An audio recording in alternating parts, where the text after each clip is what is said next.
ડભોઈમાં એક તરફ સરકાર વાંચે ગુજરાત અને ભણે ગુજરાત પાછળ કરોડો રૂપિયાનો ધુમાડો કરી રહી છે, ત્યારે ડભોઈ તાલુકાના ગોજાલી વસાહતમાંથી સરકારી તંત્રની પોલ ખોલતો એક કિસ્સો સામે આવ્યો છે। અહીં એક એવી અનોખી પ્રાથમિક શાળા કાર્યરત છે જ્યાં વિદ્યાર્થીઓ કરતાં સુવિધાઓ અને સ્ટાફનો બગાડ વધુ જોવા મળી રહ્યો છે।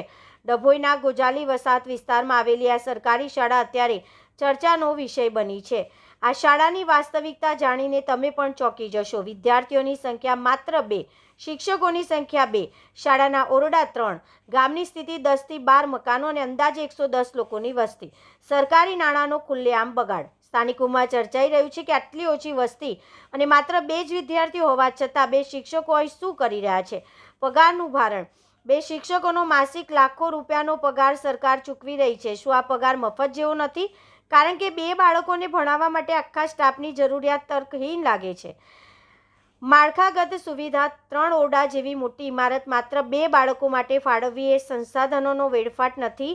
વૈકલ્પિક વ્યવસ્થાનો અભાવ। નજીકમાં જ ગોજાલી મુખ્ય શાળા આવેલી છે।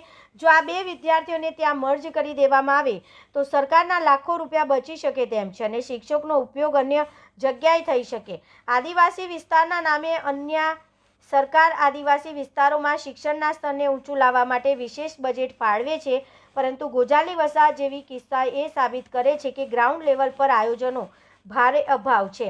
એક તરફ રાજ્યની અનેક શાળાઓમાં શિક્ષકોની અછત છે, જ્યારે અહીં 2 બાળકો પર 2 શિક્ષકો મહેરબાન છે।